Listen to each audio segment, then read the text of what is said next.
พี่น้ำทำอะไร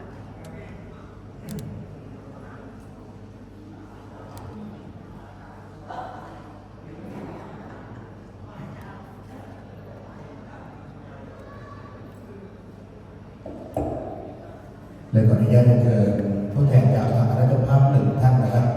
จุดธูปบอกกล่าวในวิญญาณคุณพ่อสมพลพุทธาที่ด้านหน้าเครื่องตั้งนะครับขอเรียนเชิญครับ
ธัมมากุศลากตเว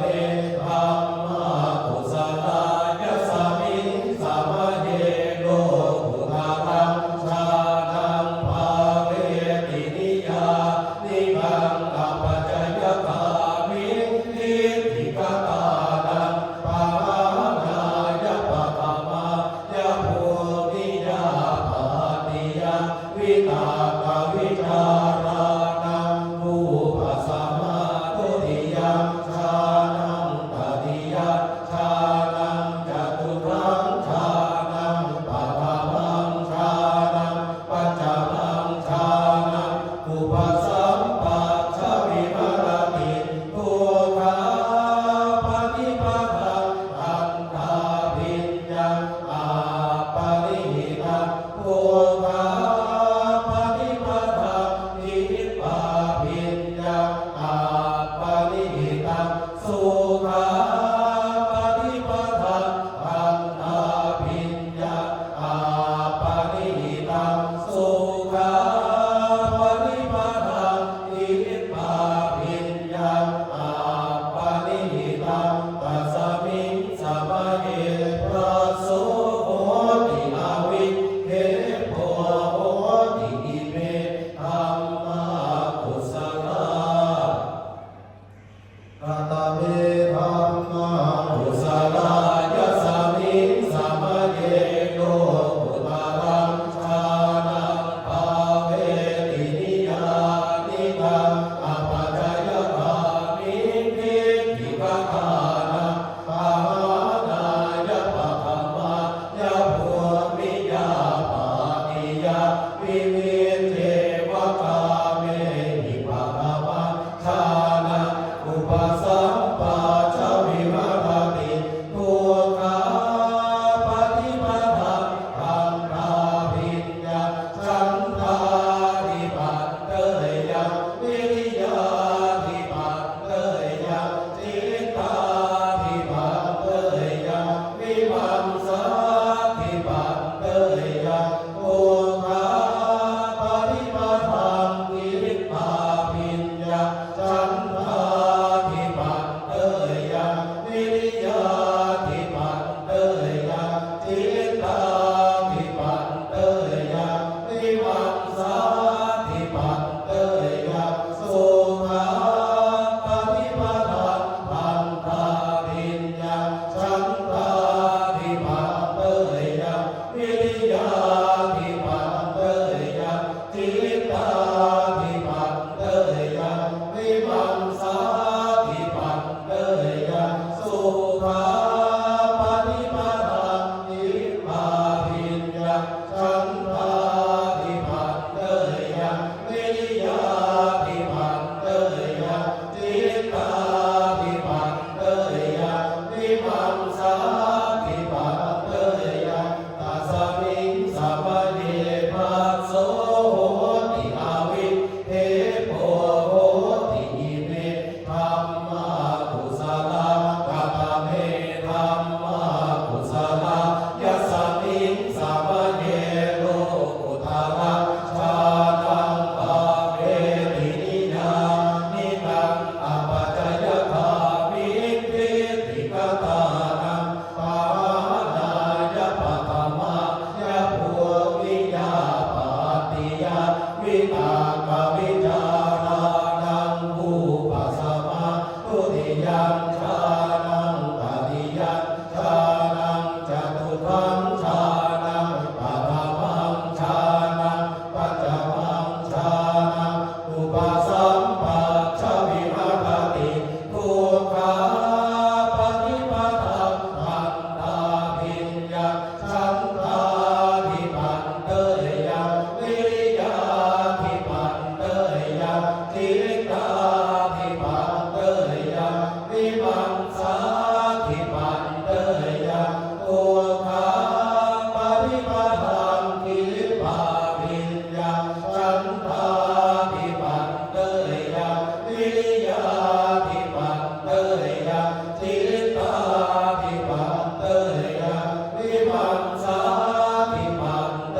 ยังสุขาปฏิปทาอันตาภิญ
เมื่อพร้อมแล้วขออนุญาตทุกท่านที่จบตั้งจิตอธิษฐานอุทิศบุญกุศลให้แด่ดวงวิญญาณของหลวงพ่อสมพลพุทธสะอาดและกล่าวคำภาวนาข้าพเจ้าตามกระผมดังนี้นะครับนามะรูปังอนิจจังนามะรูปังทุกขังนามะรูปังอนัตตา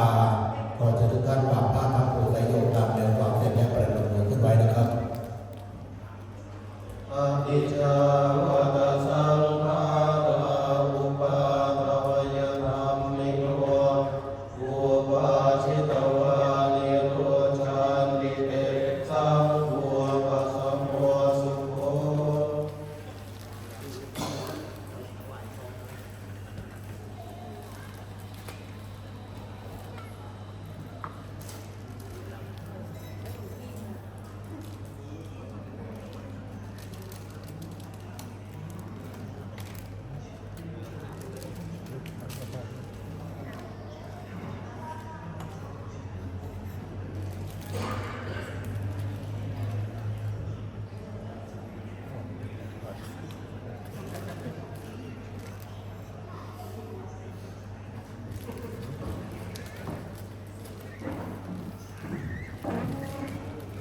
ครับในระดับต่อไปขอเชิญทุกท่านเตรียมตัวกรวดน้ำอุทิศบุญกุศลให้แด่ดวงวิญญาณของหลวงพ่อสมพลพุทธสะอาดและพระพรจากพระภิกษุสงฆ์ทั้งสี่รูปตามลำดับนะครับ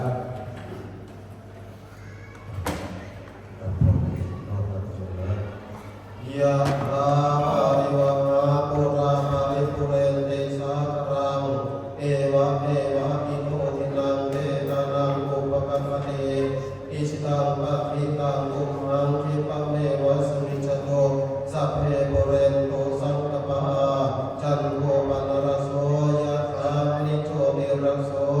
ยะถาสัพพิติโยวิวัชชันตุสัพพะโลกวินาศตุมาเตภวังวันตรายโยสุขีทีพายุโกภวะอภิวาทนาสิริสนิจังวุตาปัจจายโนจัตตารโอธรรมาวัฏันติอายุวันโนสุขังภาลังอาสิเมอากาสิเมยาติมิตาสัทธาเมเป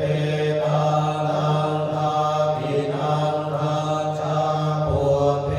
กตมนุสารังนะหิรุนังวาโส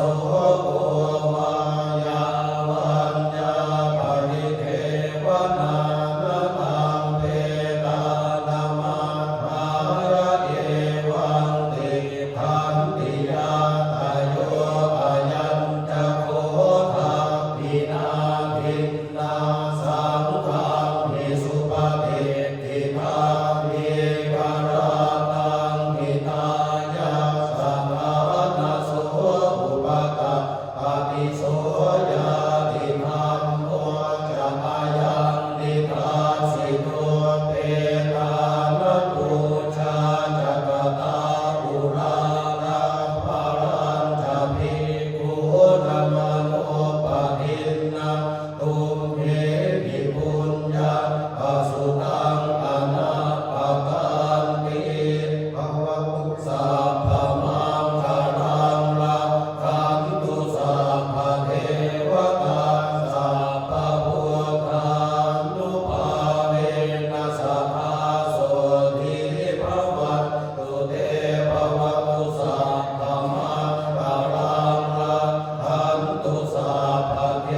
วตาสัพพธัมมานุภาเวนัสสัทธาโสทิภวัตุเตภวตุสัพพมังคารังราคันตุสัพพเทวตาสัพพสังฆานุภาเวนัสสัทธาโสทิภวันตุเต ด้วยพระในคุณพระศรีรัตนตรัยด้วยพระในบุญกุศลที่ภรรยาบุตรธิดาและญาติพี่น้องรวมถึงท่านผู้มีเกียรติทุกท่านได้ร่วมกันบำเพ็ญให้เป็นไปขอต้องมาเป็นภรวะปัจจัยหนุนส่งให้ดวงวิญญาณของหลวงพ่อสมพลพุทธสะอาด ได้ไปเสวยอุดมสุขในทิพยวิมานสู่สุคติสถานในสัมปริยภพเบื้องหน้าด้วยเถิดลำดับต่อไปขอเชิญท่านผู้เกียรติที่เคารพทุกท่านกราบพระพร้อมกันนะครับอะระหังสัมมาสัมพุทโธภะคะวาพุทธังภะคะวันตังอะภิวาเทมิ สวากขาโตภะคะวะตาธัมโมธัมมังนัมสสามิสุปฏิปันโนภะคะวะโตสาวกสังโฆสังฆังนัมมามิในนามคณะเจ้าภาพครอบครัวพุทธาโดยพระยาบุตรธิดาของพ่อสมเด็จพุทธาของพระคุณทุกท่านนะครับที่ร่วมรับเป็นเจ้าภาพบำเพ็ญกุศลสวดพระพิธรรมแก่ผู้เข้าร่วมบำเพ็ญกุศลรวมถึงท่านผู้เกียรติทุกท่านที่เดินทางไปร่วมฟังพระสวดพระพิธรรมตลอดระยะเวลาทั้ง3 คืนนะครับขอพระคุณทุกท่านเป็นอย่างสูงนะครับสำหรับการที่มีความเป็นกุศลและจัดพิธีสวดหลวงพ่อพระพุทธาในวันพรุ่งนี้นะครับซึ่งตรงกับวันที่1 ธันวาคม 2568ครับในช่วงเวลา7 นาฬิกาก็จะเป็นการทำงานเช้าแห่งพระพุทธศาสนาเวลา11 นาฬิกาถวายพระ